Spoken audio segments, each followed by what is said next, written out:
Hey guys, you want to meet us in person? Come join us at the Minnesota Aquarium Society's Aquarium Expo 2022 in Minneapolis, Minnesota. We're going to be there March 19th, 9 a.m. to 6 p.m. Free admission, people. Come join. There's going to be great sessions. I think there's a fish swap, but above all else, you get to meet us in person, not just hear our sumptuous voice, but see our ugly faces. And thanks again to our sponsor, Daku Aquatic. Guys, if you haven't checked this guy's shit out yet, get to the website, dakuaquatics.com. He's got crazy deals on shrimp, different fish, plants. You can use promo code Aquarium Guys at checkout for a sweet discount, but if you even wanted a bigger discount on Bucephalandra, he's got sick, imported rare Bucephalandra on hand. 20% off with promo code BOOST20 at checkout. Try using mine as well. You never know, could make a mistake and you can double up. Wink, wink. But check out the site, guys. Crazy good products. He even has shrimp lollipops, which I don't think that's intended for human consumption, but not gonna lie, I want to try it. Thanks again, Daku Aquatics, Aquarium Guys at checkout, mad discounts. Let's kick the podcast.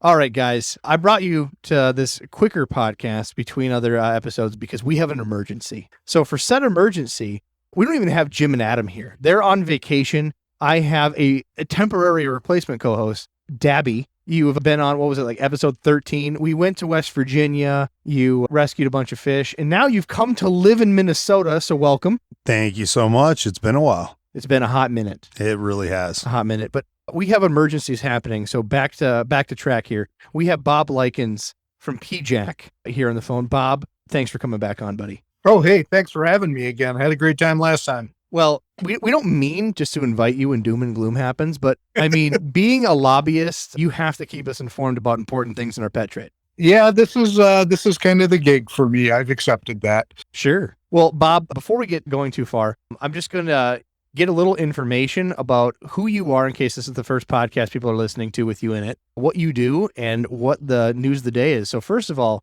PJack, Pet Industry Joint Advisory Council. Tell us a little bit more about you and that. Sure. I'm the Vice President of Government Affairs for PJack.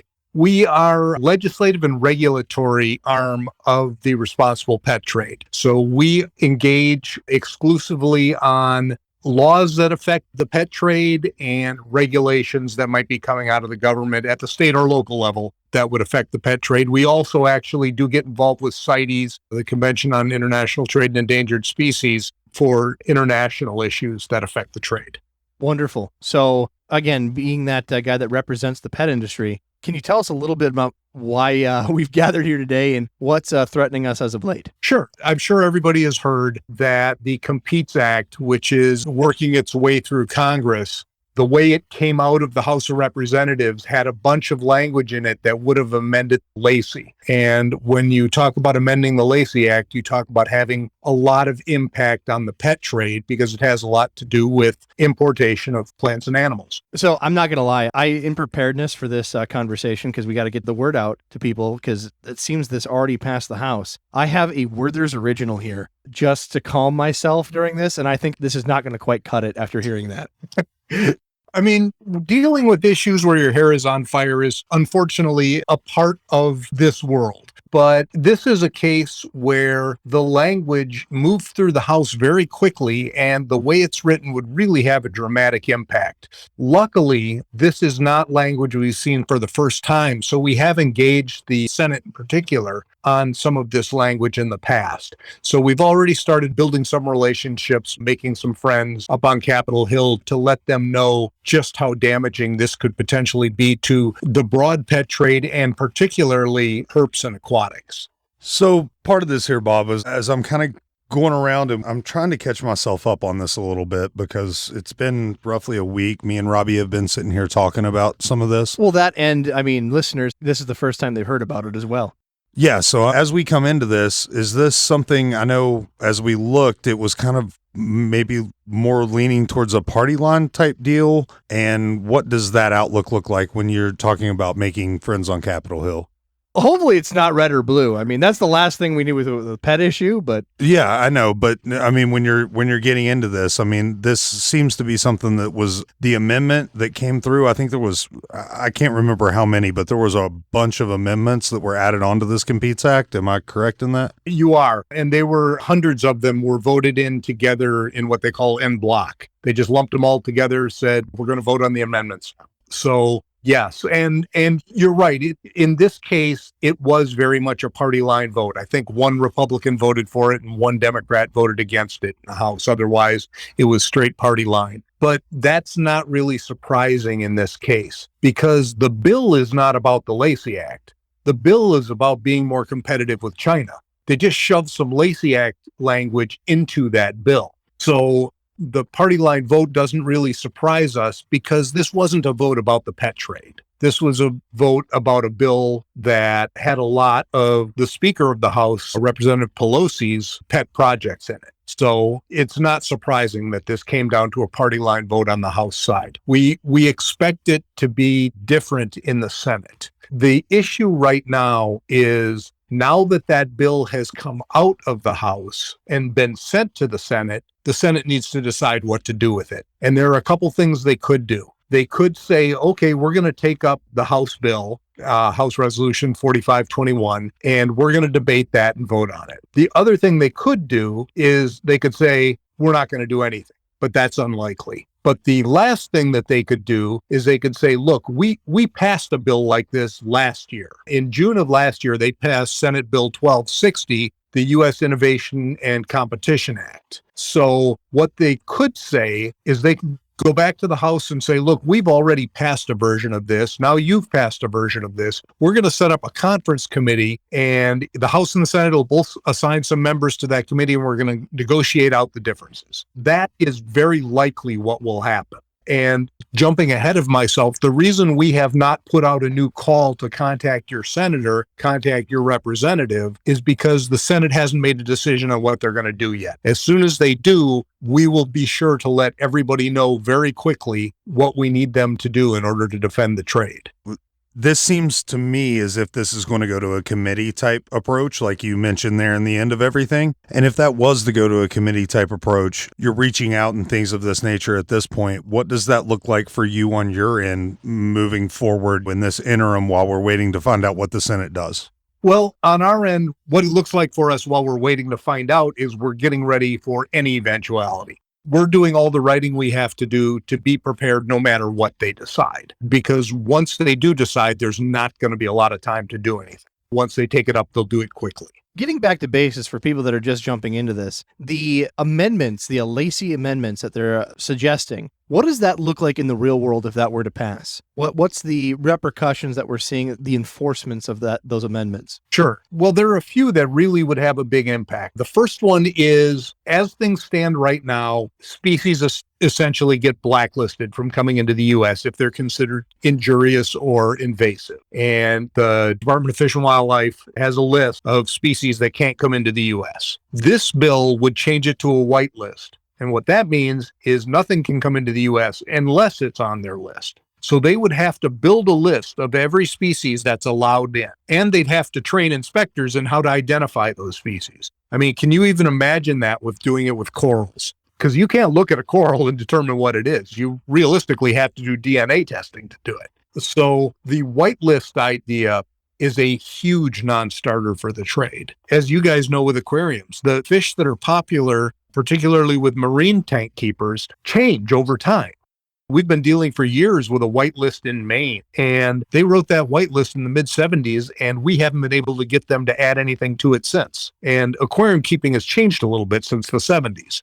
Okay, Minnesota tried to propose something like this as well. We have so many natural waterways. In the DNR, we're seeing all these other states, waterways affected by invasive species. Minnesota has been fighting it for different carp species, crayfish species, invasive snails, and they just wanted to really find a way to combat invasive species. So they proposed a whitelist format. The whitelist format was brought up, and aquarists and many other parties involved showed them, because they wanted to make a whitelist because they figured that would be the easiest method, showed them over 33,000 species of fish that exists. And then Minnesota looked and thought this is going to take way too much resources and money, and went back to a blacklist.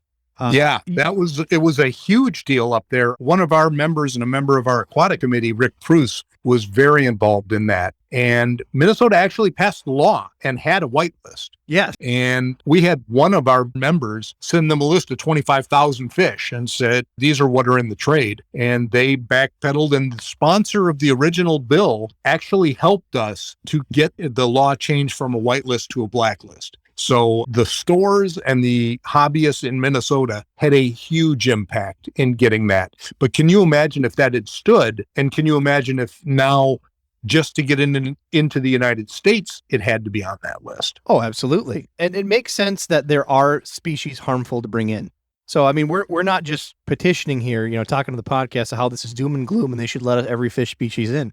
There's a reason why we have snakehead in Florida. There's a reason that there's Asian carp that jump out of the water, hitting people in the Mississippi coming up the streams. And there are species that, in my opinion, absolutely should not be brought in for the trade just for their invasive roots. And it's debatable. I mean, you have Asian arowana, where even a low-end specimen costs $2,000 in a trade, and that's a couple years' salary in the Asian areas where it's native, and they destroy the areas where they're collected. So some of them, even if you disagree with them, make sense to ban. But taking it backwards and banning everything and only letting some in, what's the criteria that they want for that white list? I heard that there's studies that are required. What are the amendments saying that we have to allow a species on the white list? Well, this is a challenge that you always face with federal legislation. Is lawmakers like to have the ideas and leave the details to the administrative offices. So basically they would say, we want a white list. You have to study the species before they can go onto the white list. Department of Interior, you figure out how to do that. So how it's done would vary greatly depending on which party happened to control the White House when those regulations and those rules are being written. So it's tough to say, because... So they're opposing a whitelist and not telling us how to get on the whitelist. I get that that's how a lot of these measurements fall, but that seems entirely unfair that this bill would be prepared without amendment to be passed on. It just hurts my brain. Yes, I'm definitely with you. So in a real world, right, what is the probability of, let's say, pretend this horribly passes with the Lacey amendments, and we come in and say, okay, now we have to pick a whitelist. We show them the over 33,000 species of fish, or we just show the 20-some thousand that are in the aquarium trade. Will that overwhelm them and make them backpedal the bill?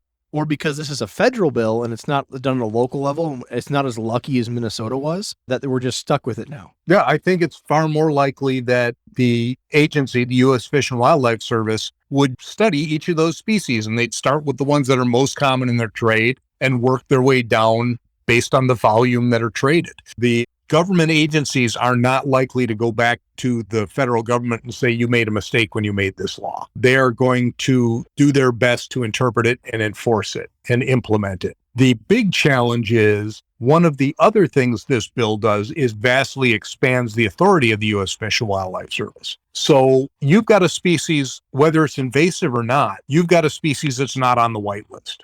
Okay, so it can't be imported into the U.S. But what this also does is gives U.S. Fish and Wildlife Service authority over interstate commerce, which is something they've never had, and the courts have told them they don't have. So now, if you've got a species that is not on the white list, it can't even be aquacultured and traded domestically in the U.S. It can't cross state lines. So this is such a nightmare. I'm immediately red flagging a couple details. One, imagine some of these fish species, right, that are actually extinct in the wild that is commonly traded in the pet hobby. Those are such at risk because there is no ecological habitat that exists right now. Maybe they're trying to reinstate it. Maybe they just forgotten and it's just held in the pet trade. We hear about the CARES species all the time. they're in such risk that are only supported by the pet trade. And you know that some random cichlid species that doesn't exist in the wild, that's only in a CARES Act, that a handful of individuals across the United States trade to breed, to resupplement the supply, are immediately going to be so affected that we might lose actual species in the trade. Sure, you're right. There are a lot of species that are considered extinct. They're extinct in the wild. They were in a lake in Africa and they threw a bunch of Nile perch in there instead, and it ate everything. So they don't exist in the wild anymore. And this would decimate that. The hobbyists have kept those species in existence. And then you think about some of the deals where you've seen cases in the past where you've had banned species. We just had a podcast just released recently here talking about piranha. And the gentleman, Frank Magianis, in the 90s had problems where they would blanket ban a generic fish name and then they would pull, just calling it a piranha, and they would pull anything that the fish and wildlife guru, right, felt like qualified as a piranha, which had nothing to do with the piranha species. He had a bunch of his fish taken away. He worked to get the piranha unbanned in Oregon and I think Washington, if I remember correctly. You have to listen to the podcast. I think it's podcast 88. And the Fish and Wildlife, because they had such vague language, they just had the right to go out and surpass the law and grab something else. And we know that this bill is so blanketed, it's going to give them so much ability to overstate amendments, the Lacey amendments. It just scares the shit out of me. Yep. And it's not always an overreach either. I mean, when you look at the number of species that are in the trade, there is a huge education factor here with inspectors and enforcement officers, even if they're not trying to overreach. You can't tell me that they could walk in and look at 20 species of coral and tell you which one was the one that was on an endangered list. Well, I mean, think about how long it took for even let's take something else that's federally illegal, right? Like marijuana, right? It took years for different states and different organizations that would have something that they would deem as a marijuana product. They would just lock someone up because they have the right to do it and call something marijuana when it doesn't even have any marijuana product in it. Now, some of the states have combated this for wrongful arrests where they're actually having to test and prove it's marijuana to convict the gentleman, right? So imagine this in the fish trade, right? They have to figure out a species that very few people know. There's going to be no way of testing the DNA of that species to see if it's banned. And they're just going to have people walking in blanket pulling coral whenever they feel like it. For that example, for instance. I think it's entirely possible. It scares me, man. So when we get back to the interstate portion with that, and to kind of piggyback on what you were saying there, Robs, before I moved up here to Minnesota, I lived on a tri-state area to where we had 3 different states hitting right there together. We had 3 large cities all together. So what kind of impact are we talking about when we're talking about having a fish store who's trying to keep themselves running, and you've got 3 different states, you've got 3 different jurisdictions, you have people currently with different ideas of what's on this list, what's not on this list, and are we expecting someone who's working at a pet store getting their fish, are we expecting them at this point to be able to know 37,000 different fish and what's on this list, what's not, as we go through everything? I just don't understand how the interstate portion of this works on a federal level. That's a valid point. I mean, what were they going to have for people to staff this, figure this out? It's like what they did in the 90s when they tried to ban websites and different content online. Technically, it was illegal, but no one was enforcing it because they had no staff, no dollars going in that direction. I don't think you're going to see as much of the risk of this at the store level. I think you will always have that enthusiastic inspector that someplace that's going to go in and cause trouble at the store level. I think where the real problem lies is this will add so much risk to the transporters and the wholesalers that they won't be able to do it. It's the transporter that's taking those fish across state lines. If they're essentially going to be charged with smuggling or illegal animal transport every time they cross a state line, that's going to be a huge risk to them. And what are the chances that the driver of that truck knows all those species? But wouldn't a direct hit towards those transshippers and towards that, wouldn't that be just a direct hit to the fish stores whenever they come through? at the fish stores. Totally understand, but the majority of people who are probably listening to this podcast at some point are looking at how does this impact me, not how does this impact a transshipper. So as I'm kind of thinking of this as we go through, I mean, you've got your transshippers as it keeps coming down through the pipeline. How does this impact the listener to this podcast? Why should they be concerned about this?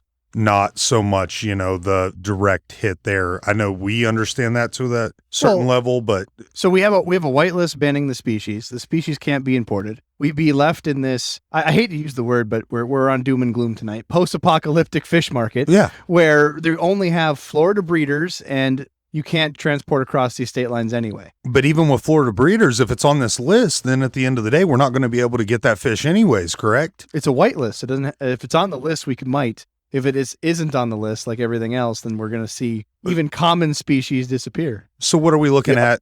What are we looking at whenever you're looking at what is already in the U.S. versus where are we going to be at? If it's on this whitelist, what does it look like for breeders in the U.S. now currently? So it's got to be even worse than CITES. Forgive me, Bob. This is a fascinating. Our brains are clearly exploding. Can you tell?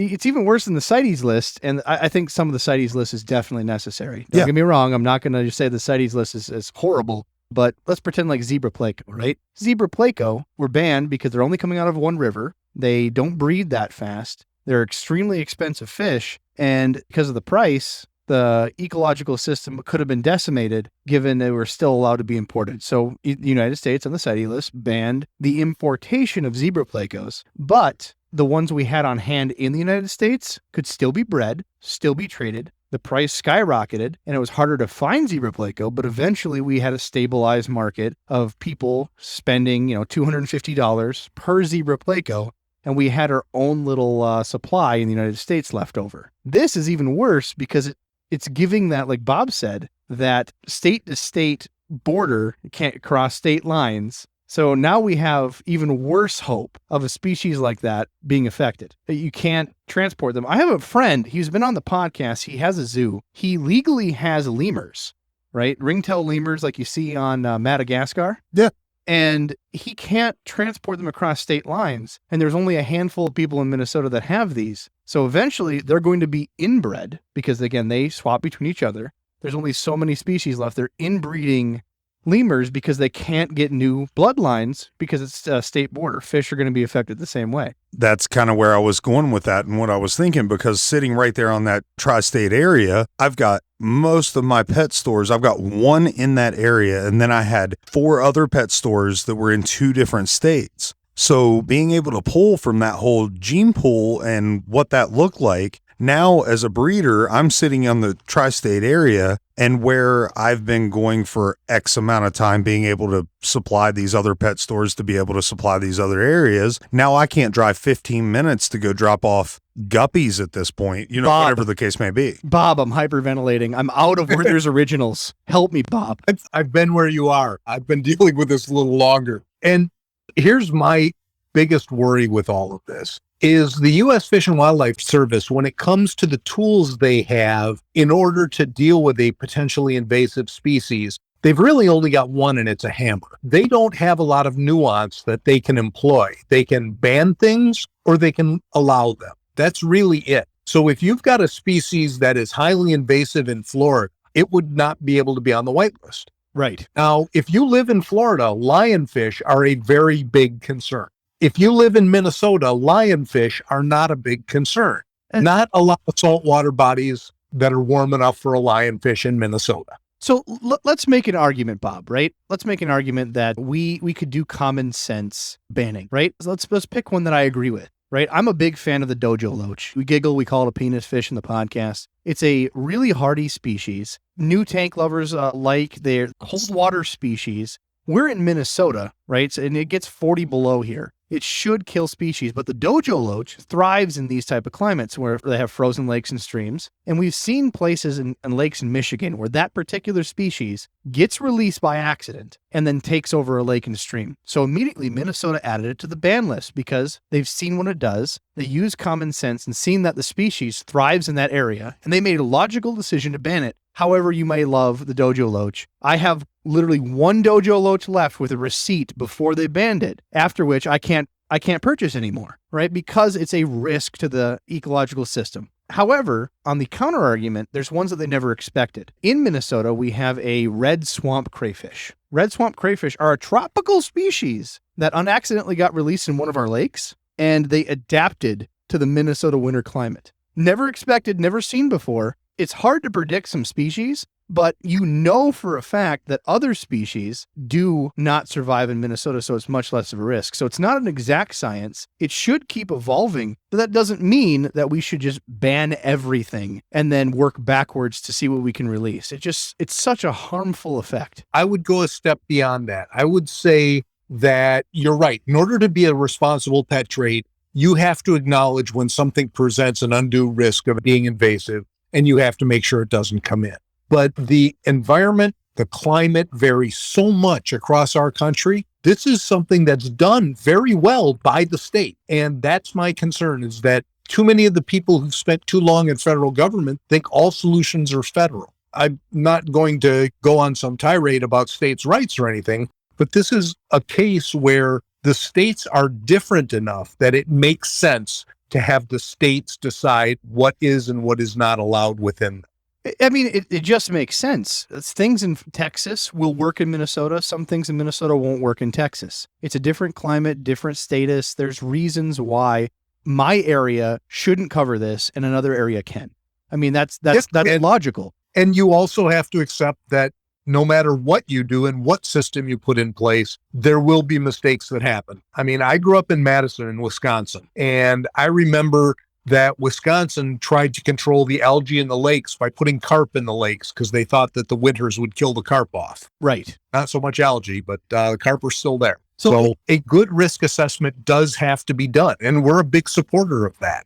But the United States is too diverse to have a one-size-fits-all solution. It's always the seems that every rule, everything, McDonald's has to put caution, coffee's hot on it because someone tried to sue over a coffee cup. It's the few that ruin it for the rest of us, right? I hear rumors about this Lacey amendments were added from the people because it all came from hatred of what happened on the documentary Tiger King. Is there truth to that? That I don't know. I do know that U.S. Fish and Wildlife would love to see this because they tried to assert control over interstate commerce and the court shot them down. And that has been a sore spot for them. And I know that it is a priority of at least one person on Speaker Pelosi's staff. Those are the only things I know for sure on this. Although Senate Bill 626, which was the first time we saw language like this, was actually offered up by Senator Rubio from Florida. Okay, seeing it from Rubio, I don't care left or right. Like this issue that they're adding the Lacey amendments has nothing to do with your political policies. Like I want to put that first and foremost. They're pet owners on both sides and independent sides of the coin. We all have had pets, but seeing a senator from Florida come up with an invasive species topic isn't surprising to me. You know what I mean? Being that's the capital of invasive species. Florida, I mean, let's face it, Florida has an environment that is conducive to an awful lot of species being invasive. And because of that, at the state level, they have very tough laws on it. But Florida also has an awful lot of aquaculture facilities. And this doesn't just affect aquarium fish. This would affect food fish. This would affect the herp community, the reptiles. The impacts are just really, really broad on this. Dabby, can you imagine not getting our smoked salmon that we get in Motley and like shipped next day Blasphemy. from Seattle? No, blasphemy. Yeah, you can't take my smoked salmon. My smoked salmon. I'm worried about your example. Salmon is the one exception that was made in the original Lacey. Oh, well, thank God. There was a disease in the salmon that was being imported back in the 70s when it was written. So the salmonids are the one exception in Lacey. Okay. Maybe my mahi. All right, that I can't get. I'm really not that hungry, so I don't want both mahi. I just want the one mahi. You just want they'll cut it in half for you. I just want the mahi, not the mahi. All right. Well, I'm going to take a minute. We had a straggler just walk in. Alex from the Secret History Living in Your Aquarium, the YouTube channel, just stopped in. Alex, welcome. So while he gets ready, I have questions from the audience. Now, we're doing this podcast live on Discord. We will post scheduled nights. We used to do this every other Monday. Now we do podcast intermediately as needed. That's why we're doing this emergency call to Bob. Thank you. but we have people asking some questions, Bob, for you. So first question, what does this bill impact? Does it impact plants as well? The Lacey Act, yes, it would. Obviously, as the pet industry, I don't get involved as much on the plant side, although we do a little bit of work with regard to fish tank plants and fish pond plants. But we do very little on that side. But yes, it would. This would affect the plants and animals. Okay, that adds thousands and thousands of different species. So when you say plants and animals, all animals, like lions, tigers, bears, cats, dogs, lizards, rabbits, everything. Yes. So, okay. Quick question then. You said that there's some amendments that already happened in a Lacey verbiage, right? Talking about like salmon was kosher. What about cats and dogs? Those are the most common pets across the United States. How in the world is that getting affected? Is that amendment already verbalized that cats and dogs are okay thanks to Petco? Well, Petco's never sold cats or dogs, but... Well, no, because they always sell the food. That's their whole market. You know what I mean? This is, and you will see the language in here, is not supposed to be impacting things that are already commonly in the trade. And definitions are everything, but no matter how you define it, cats and dogs would not fall into it. Although you could argue that cats in particular are the U.S.'s first invasive species. Well, think about it. If we're requiring ecological surveys, I mean, imagine you let your cat out. They've done studies on this showing how cats can decimate small critter population and bird population within a couple miles of their living address. Just, it's a crazy thought. Like what constitutes this? Because it's just such vague verbiage. I will say I am very glad that we do not get involved in the trap, neuter, release programs. We do not take a position on that, and I'm really glad we don't, because I've been in state level hearings about it, and the pro-cat people and the pro-bird people can't stand each other, and it gets to be a very vicious fight. Man, I didn't even think of that, Bob. Hopefully you're more in the aquatic sector for things, just for the Can you hear me?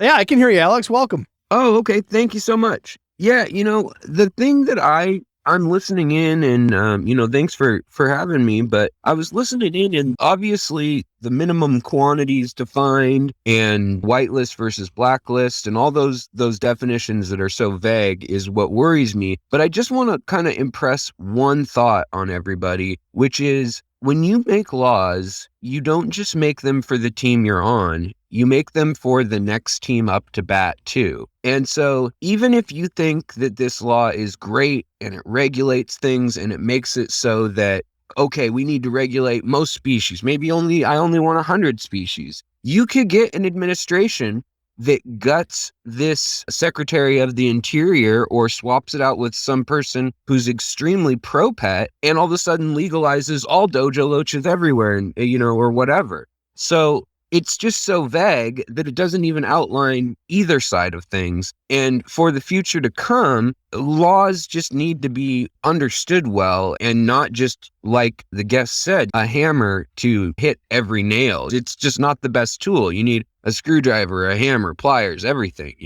Preferably a scalpel. You know what I mean? Let's only hit things that are necessary. Next question, unless you got a point for that one, Bob. Nope, I'm good.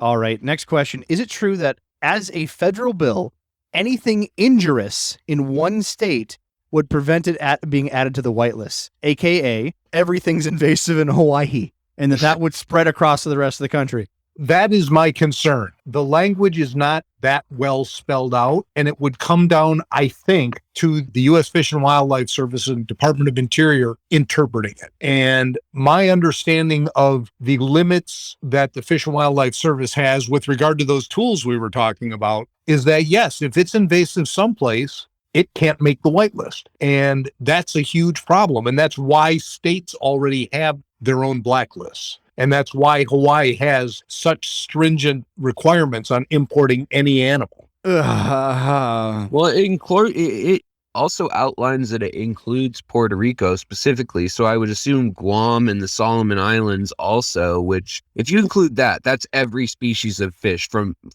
that climate to Alaska. Every fish in the world could survive somewhere in the U.S. So that would be really just out of their minds, in my opinion. This is so doom and gloom. It's like I'm in a terrible movie script where they're just trying to ban out everything and just control each piece. Oh, So if we go from control here and we're talking about the different things they're trying to control and everything, why is this even a piece of this that got added in as an amendment? What is the benefit to this? Or because I feel like you need to understand every piece of that to be able to combat the negative well, yeah. portion of it. Put the angle, right? Yeah. There has to be a reason this was proposed. Yeah. So what is their thought process of adding the Lacey amendments? What's the benefit of doing this? Is it just because they? Are you asking why it ended up in this bill? Or why it's ended up at all? Like, what are they saying it's a benefit? Because we're talking about every negative. We have to pretend that there's got to be some sort of positive they're looking at here. And this has ended up, I mean, this language has came over multiple things. This isn't just the first time we've seen language like this. Is it just because they're looking why? for control, or is there some verbiage in there that, could be seen by some viewer as positive? Money. It's always money. I mean, if you look at it realistically, it would probably have a positive effect with regard to the introduction of invasive species into the U.S. The question is the juice worth the squeeze? Are you willing to kill off this many industries and this big of a hobby in order to potentially improve the invasive situation by an unknown small amount? Right. There are people that would really love to see Fish and Wildlife Service have more power anyway. Just to play devil's advocate here, kind of how we're looking at this, and you were talking about the invasive species and how negative and everything. Sure, they have to figure out how to control invasive species somehow. Why not blanket hammer? Yeah, I understand the blanket hammer, and you were talking about whenever it comes down to how much of an impact that it would have. If just playing devil's advocate at this point, wouldn't that open up for a whole new level of, well, while that may kill the aquarium trade, is it really going to kill the aquarium trade when we're looking at breeders and what we could do? Because I mean, as someone in business, I'm sitting here thinking, okay, now how can I profit off of this if this were to come through? Whoa. So you're trying to throw out a conspiracy theory here to Bob. You're saying that somebody is helping indict this because it benefits them financially somehow? Oh, imagine that. Imagine that. Yeah, holy cow. Imagine that. Anyone is in a position to set up a breeding facility in every state, though, because this would ban the interstate transport of all those species as well. So you couldn't move it state to state. So you would have to set up breeding facilities for all those species of fish in every state. Okay, so my point on this, if you're looking at every state, I mean, as far as every state I've ever been in, when you look at DNR offices and fisheries and hatcheries and things of that nature, I mean, what kind of monetary gain are we looking at there? Okay. Or what might that be the case? So what you're proposing, because I'm trying to make this plain language here, right? Yeah. Is you're suggesting in your conspiracy theory, sir, that the fish and wildlife firms want to make more income, so they're the only fisheries that are legal to transport across state lines. Is that what you're saying? Oh, I mean, I'm just saying that might be the case. Go ahead, Bob. Sorry. They wouldn't be able to transport either. They would have to set up a breeding facility in every state for every species that state wants. So, okay. Let's play that card for a minute, right? If we're going conspiracy theory, let's have a little fun. This has been too much doom and gloom, Bob. This is not Bob's theory. This is not represented by PJack. I got to put that out there. We're just having a little fun, trying to lighten the mood. But so if a police officer pulls a person over, they have some sort of illicit substance. The police officer technically is in possession and crosses state lines with evidence. The fish and wildlife have to follow their own law, so they can't bring it across the border either. Seems a little crazy just for verbalizing out loud. I not that I don't believe it. So you get pulled over, and now at this point, instead of saying, "Do you have any drugs or weapons in your car? Do you have any drugs, weapons, or pets of any kind?" Pets of interest. Yeah. Do you have any pets of interest? Excuse me, sir. We'd like to take that monkey away from you. That's just my 3-year-old in the back. I'm sorry. All right, what you got, Alex? I have another thought, and it comes from looking up. I found some history from not this year, but past years, where Rubio has also worked with lobbyist groups, including Kaiser Group, who I've seen Central Pet work with, which would be some of the big box pet stores in like Chewy Online, PetSmart, which there is the theory, I'm not saying it's true or anything, but some people are saying that there is an incentive for big box stores to whitelist 100 or 200 key bread and butter species and get those cleared, and then after that, they don't want the oddballs. They don't want all the other species that make local fish stores really the amazing places that they are. And that would also encourage Florida fisheries if they whitelist the things that are there. So I'm just trying to follow the money of the biggest players in the pet industry. I think the only thing that puts the hanker in it is that even if like someone did, which we're not saying we did, we're not going to shit on Central. This is not a stance of anything of this is a stance of PJ. No, I'm just looking at money. That whole state line thing ruins it. Like they can't send it from Florida to Texas. They can't go from Texas to Minnesota. Well, if it's whitelisted, they can, right? Right. The simplest answer to that is most of the larger companies you're talking about have invested quite a bit in fighting this. And full disclosure, most of those are also members of mine. And Sure. some of them have done a lot financially to support this when they don't even carry marine fish. Sure. Yeah, I've seen that. Yeah. Yeah, it just no matter what angle you go down, it's crazy that this amendment exists. I mean, it doesn't matter what political spectrum on. You could have voted for Harambe, and if you're a pet guy and you want to have access to different stock, grow your hobby, this is just a nightmare. I also think that people should take away from this situation. If you start writing your senator, and obviously if it's a Democrat mostly backed bill, the 3,000 pages that are unrelated to the pet stuff, I mean, they want either votes or money or praise or what does a representative want? It's something of that nature. And so if you write them and just start calling them names and comparing them to regimes from, Nazi Germany or whatever, they're going to shut down and not listen to you and assume you're not voting for them. So no matter where you are on the spectrum, it behooves you to contact representatives on both sides with a issue by issue pointed approach and basically telling them why it matters to you. But it doesn't really solve anything to go to our corners and wedge issues in between all of these important aspects of this. We need everybody to participate and get involved. Couldn't agree more. This is not a left versus right, red versus blue issue. Pets very seldom are. This is, as I said early on, the vote on this came down to party line because this is a big bill that has some lacy language buried in it. Right. There's other things on it. So you're absolutely right. Lawmakers care about your opinion at their constituents far more than they care about my opinion as a guy from DC telling them what ought to be done. Right. So your voice is very important, but you have to come across as somebody worth talking to. And the good news is when the Senate decides what it's going to do, we're going to write that language for you. We will send out an alert to all our members, and it will have a link on it where you click through about 3 links. We will already have written the letter to your senator, and all you've got to do is add any comments you want and hit send. So we will make sure it's phrased in the proper way and addresses the issues and is not inflammatory. So, Bob, as far as the call to action, we have very motivated listeners. Even the listeners in the chat are losing their minds. They're even saying, Canadian citizenship's looking real good right now. Sure, it's joking, but it does affect the people out there at their favorite hobby. That's why they listen to this podcast. That's why they're here now. But they're motivated. They want to do a plan of action. And you talked about a proper time on when to have our listeners message their senator. What's the website? It's right on PJAC's website. What's the instructions for the call to action for people that are motivated and want to amend this amendment? Yep. Well, it's not an amendment now. Now it's part of a bill. It is part of the House bill. The call to action will go out as soon as the Senate declares what it's going to do. And the reason that's different is if the Senate says they're going to take up House Bill 4521, then we need to contact the entire Senate and tell them exactly what the problems are with.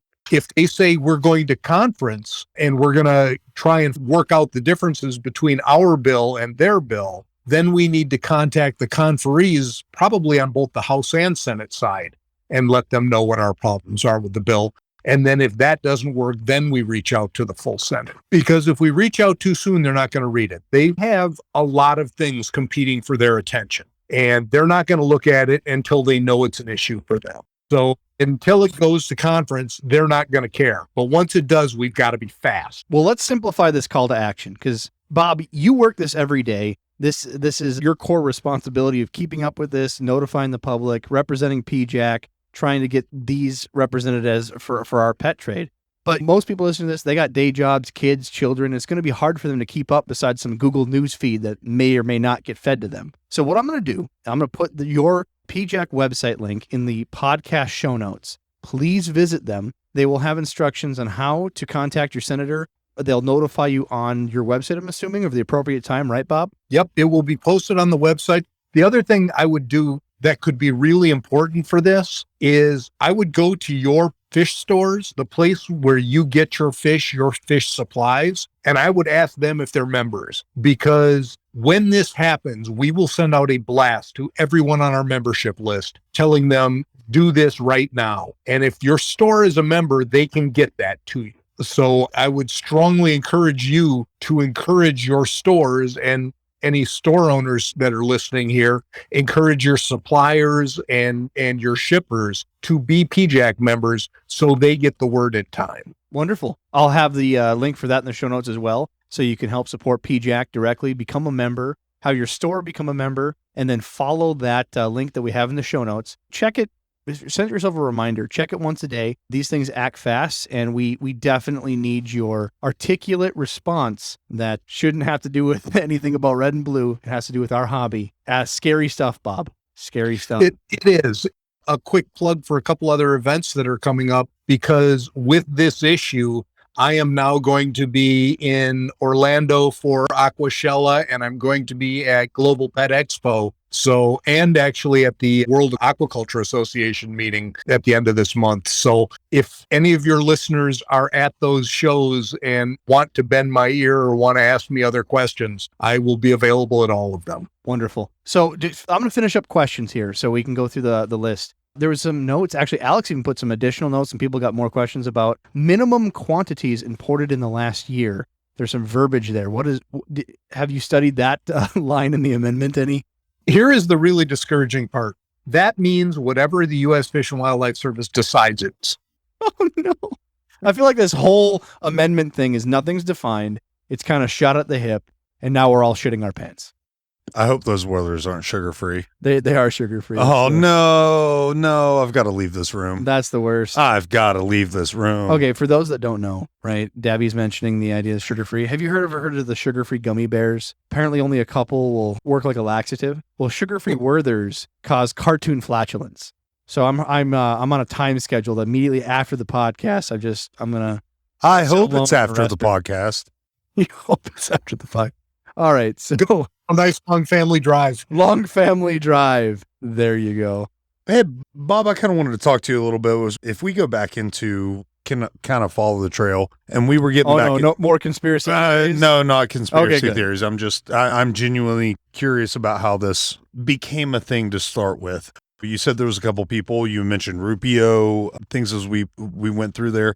What are we looking at as far as how did this Lacey language ever become part of this? Because the American Competes bill at this point is a massive bill. Where did this come into this bill at? Well, we know why. We just want to know, who and when. This is a favorite maneuver in D.C. This is how you get potentially contentious issues through in legislative language. You make it a small part of a big bill that is very important to get passed. And the House has far less rules than the Senate does with regard to how much the things that are added in have to do with the base use of the bill. So if the bill has a central focus of competitive trade, the Senate interprets that fairly strictly. The House does not. So regardless of which party's in there. Okay. There is someone, we know the Speaker's office has had an interest in this type of language in the past. They tried to put it into the budget bill last year, and we managed to get it removed there. But with regard to who authored this specific amendment, there's just no way to tell. This started as a 30-page bill, and the first committee it went to did a full replacement. They cut out all the language in the original bill and replaced it with 2,000 pages of this. And there's no way to tell who each specific section came from. Okay, so when we look at this and we're looking forward to through the Senate and everything as we go through this, how important are those party line candidates? Take, I'm from West Virginia, so Joe Manchin. somebody who votes both directions, and I know he's a Democrat, but he usually is on that line. How important is it going to be to look at the direction they're going with some of this bill to find out what we can do moving forward? It doesn't tend to have as much to do with party as where you are in the U.S. in an issue like this. Senator Rubio is a good example. He's a pretty conservative Republican, but this is a vast expansion of a government agency, and Republicans typically are not in favor of that. So it was only the House that affected the party lines. Now that it's in a different stage, now we don't know. Right. And our hope is, and our conversations to this point lead us to believe, that the votes are tight enough on the Senate side that they're not going to want to wander too far from what they've already passed, that they're not going to want a lot of extraneous things in there that might cost them a couple of votes because they don't have them to spare. So we think we can influence this on the Senate side. We've been talking to the Senate about this for a year and a half now, ever since Senate Bill 626 was offered last March. So I don't think the sky is falling, but I think the sky could fall very quickly if we aren't effective in letting senators know what our concerns are. We have a good chance of being influential, but we have to make sure enough people reach out that they realize it's a problem. For sure. Well, Go ahead, Alex. Bob, do you think that they will vote on this, try to get this going before the midterms, because it is kind of a Democrat-backed bill, and as it stands, things are a little more favorable to this Competes Act getting through, regardless of this pet project or pork that they've added? Do you think that'll happen before the midterms then, probably? Yes, I do. I think that the Biden administration is going to want to see this. They're going to be putting a lot of pressure on Capitol Hill to do it. Well, going through the other questions, we have, it's a longer question here, but it breaks down to, why haven't we seen some of the bigger box stores talk more about this? I know we've seen a lot of the people in our trade, specifically like Seegers Farms.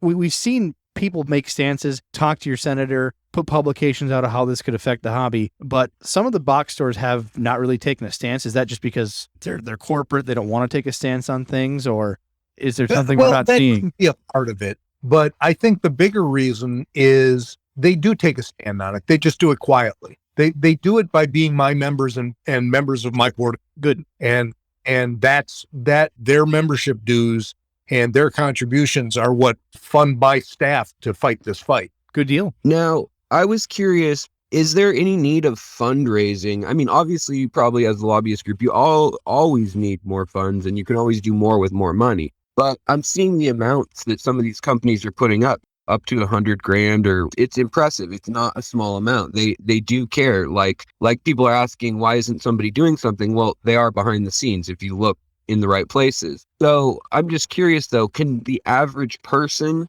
contribute to this cause? I mean, is that useful, or should they print local flyers? I mean, people at home, a lot of people are kind of like, well, what can I do? You know, there are a couple of things you can do. The first is, when you see our alert, share it with everyone you know and get them to respond. The other is, go to my website, and right up in the upper right-hand corner, I think it is, there's a button that says donate, and you can donate either to the Legislative Defense Fund or to the PJAC Aquatic Fund, which spends money purely on aquatic issues. Right now, most of our spending is going to a legal fight and getting the Hawaii fishery reopened for aquarium fish, and trying to develop a test to detect the use of cyanide in wild fish collection. Those are the big projects we're working on right now. That's a huge one, by the way. It is. And what's really frustrating is, you would think the food fish people would care a lot more, but the people who eat the food fish in the places that are using cyanide don't care. So it's up to the aquarium trade to clean it up.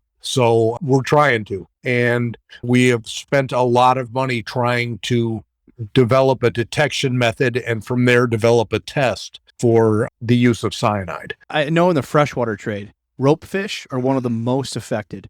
It's very hard to find any rope fish outside of small breeders or communities that have not been affected by cyanide capture, even in their farming methods. It's so sad.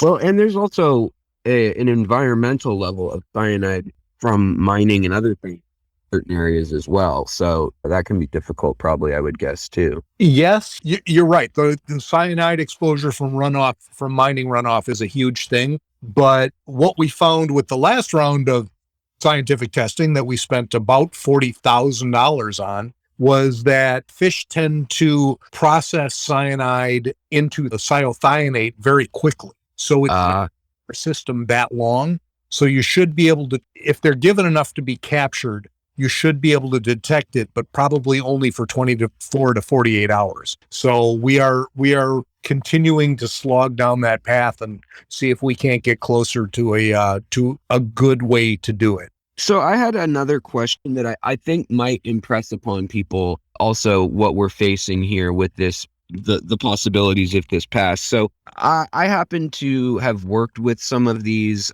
impact studies and things like that, but I'd like to just hear from your take, because I'm sure you're much more familiar with this across the country. For each species that would need to be approved, there's a little bit of a notation in this bill that says up to 150 million could be allotted annually for 10 years, which people might say, oh, it's a lot of money. But when you think about 32,000 species of fish, I mean, how much can it cost to even just barely assess if a fish is going to be detrimental to the entire ecosystem variety that exists across the U.S.? I mean, how much is an environmental study assessment in all 50 states going to cost for each species? I mean, have you seen what the price is on those? The short answer is no. I have not tried to go down the road of pricing out what doing risk assessments would cost. You know, it could vary widely depending on which method of risk assessment you use. I've Right. that fight for the last 10 years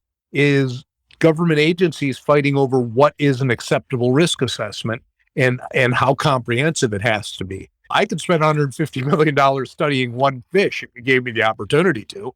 Salmon, for instance. Yeah. Yeah.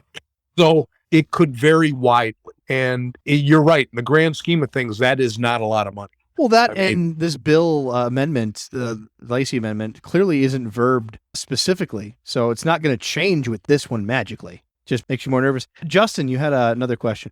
Yeah, Bob, we've got listeners all over the world, not just the U.S. What kind of UK, impact? Australia, Ireland. You said we were number 8 in Canada. That was just yesterday. Yeah. So one of my big questions here is what kind of impact are we going to see on a global scale with the language that we're looking at here in the Competes Act? Yeah, how could other countries be affected by this if it doesn't get changed? Well, there are countries whose major export is aquarium fish. These small, you get small third world communities. You get, I don't know, are you guys familiar with Project Piaba? Yes. I'm a huge fan of their work. And can you imagine if they couldn't bring those fish in? You'd basically be saying the fish are worth nothing. Go ahead and clear cut all this rainforest because the only thing worth anything here is the timber. So for those that haven't heard about Project Piaba, it's a wonderful program. You can check it out.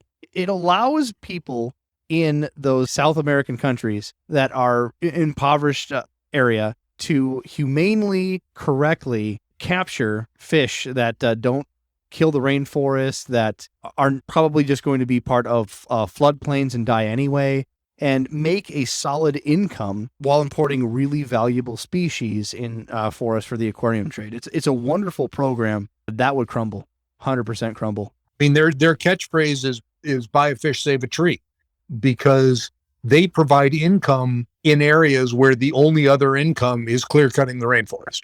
Alex, you had a question. Well, I was just going to say that because of things like Project Piaba or Anthony Mazeral's research center down there in Iquitos, we know that up to over 80,000 people in Brazil alone and another 30,000 people in Peru use this as their primary income source, or at least their village. That's how their food stand or their boat company that services the people who go out, like that many people at a minimum are impacted there. But there's fish in Africa, there's fish in Southeast Asia. So beyond just the farms and the big companies, I mean, there's a lot of people that if they don't do that, they could be clear cutting, they could be illegal mining. There's illegal mercury trade that's going on for that mining, and all that stuff becomes some of the only other work that's available for them. And so a lot of people think that wild caught fish is depleting this thing, but they need to understand that there's an all tropical fish.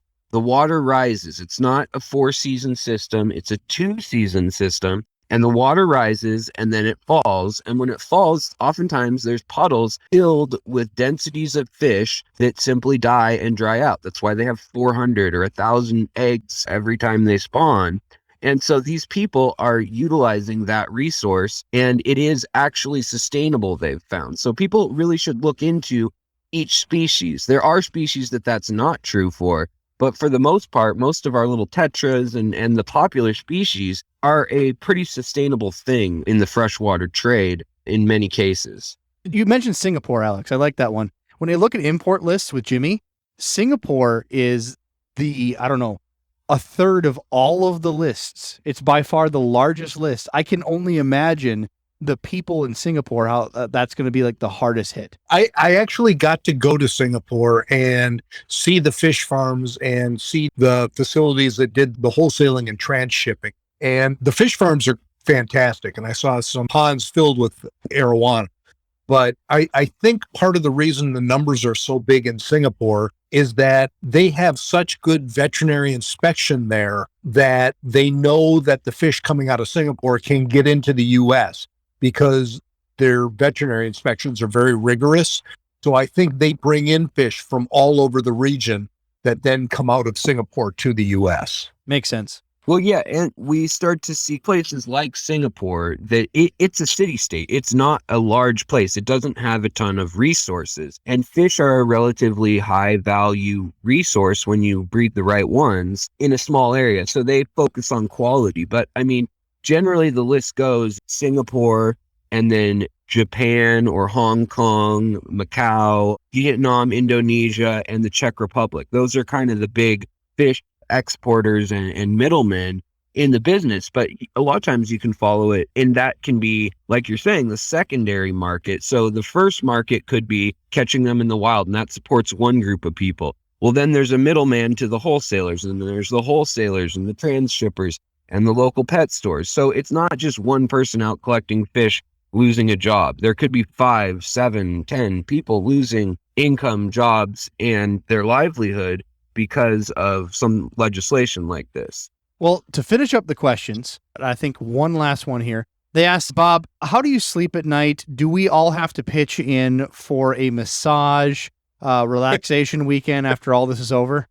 This is what I do. It's strange, but I am a non-confrontational person by nature, which is an amazing thing to say for somebody that spent 25 years in the Army and is now a lobbyist. But it strikes a personal chord with me because I've been a hobbyist for most of my life. I think I started in 3rd grade with my first fish tank that I got I got my fish at Pier 1 Imports, which I doubt even sells fish anymore. They do not. But it was always a challenge to keep tanks when I was moving as much as I did in the Army. But I have literally had all my fish in essentially Tupperware bins and driven from California to Georgia with my fish in the back of my truck so that I could keep my fish tanks going. And so I have a personal interest in protecting the hobby as well as a livelihood in protecting the hobby. And I am the one who staffs our aquatics committee. So I'm very involved with the issue. I believe in the issue.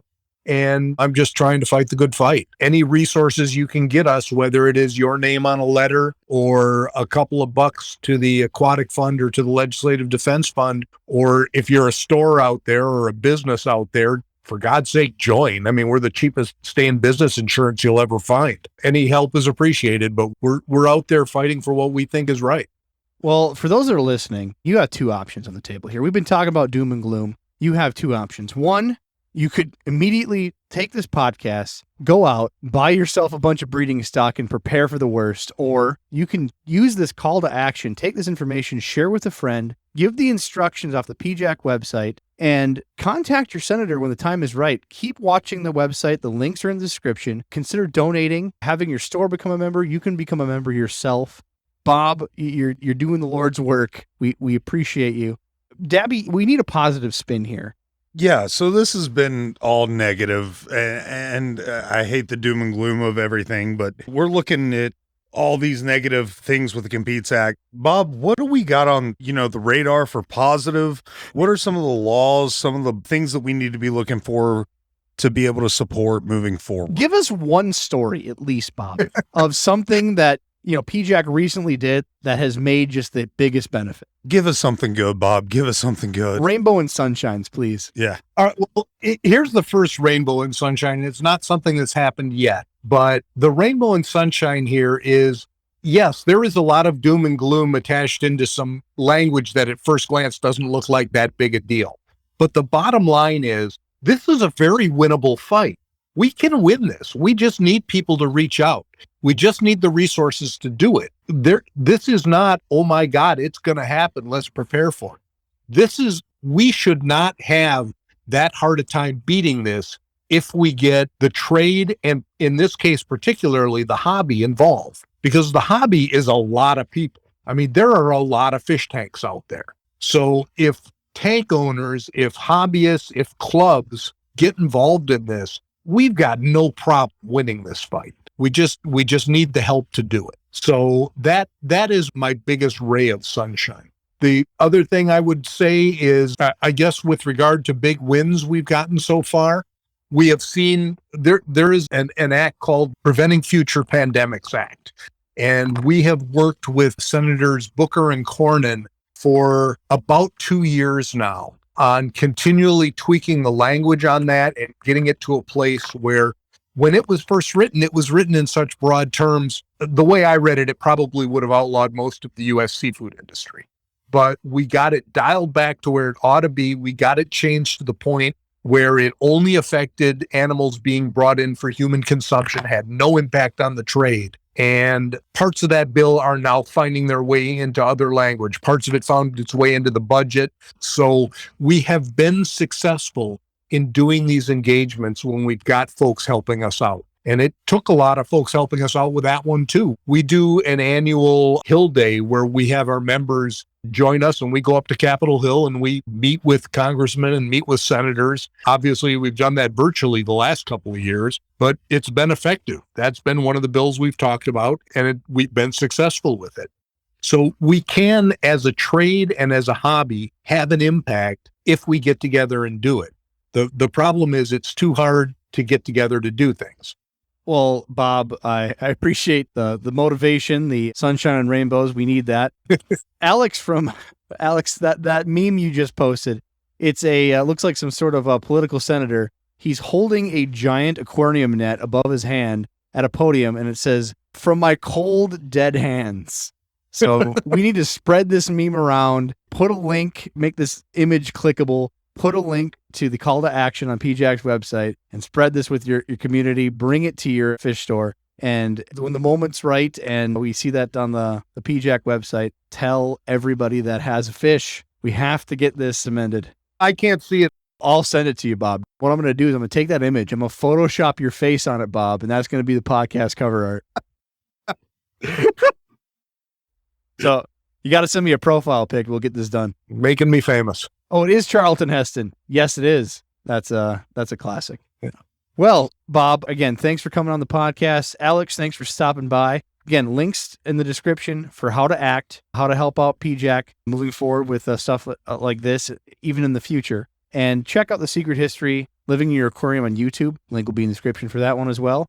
And thanks for filling in, Dabs. Thanks so much for having me. I appreciate it. Bob, any other notes for us? Hey, thanks for having me on. Had a lot of fun this time, had a lot of fun the last time. I am always available to join you anytime you feel I can be of use. You should come on next time when you have some major success you want to brag about instead of just doom and gloom. You know what I mean? It could be a while. No more doom and gloom, Bob. Yeah, no more doom and gloom. We'll have a Patreon hangout if this gets amended. People only care about what I have to say when it's about to put them out of business, though. We'll have fun otherwise. We'll show the better hot tub version of Bob. You know what I mean? Hey, you want a winner? How about the fact that the last time I was on, I was talking about mothballs, and we basically wrote the rules for the federal government, and they were going to write their own rules, and we wrote a comprehensive enough set of guidance and put it out to industry that federal government decided they didn't have to do anything. Our language was adapted by Europe. Our language was adapted by Canada. So it was all because I was on your show talking about mothballs. Hey, that's what I say. We did it here first. We got to put hashtag Bob brought balls back. That's what we're going to up there somewhere. Yeah, we got to put it out there. Hashtag Bob brought the balls back.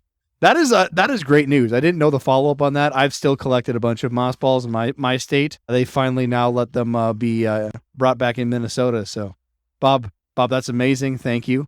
And next time, hopefully, it won't be. You guys get all the credit. We get the credit. Yeah, we just here first. We brought the balls back. Hey, thanks so much for having me on. Thanks, Bob. For those that are listening, share this with a friend. We'll have next podcast are coming out. They'll be with Jim and Adam. We'll be back. They're on vacation and keep keeping us informed. Until next time. Thanks, guys, for listening to the podcast. Please go to your favorite place where podcasts are found, whether it be Spotify, iTunes, Stitcher, wherever they can be found. Like, subscribe, and make sure you get push notifications directly to your phone so you don't miss great content like this. I thought that's how aquarium guys got circumcised. Bob brought the balls back.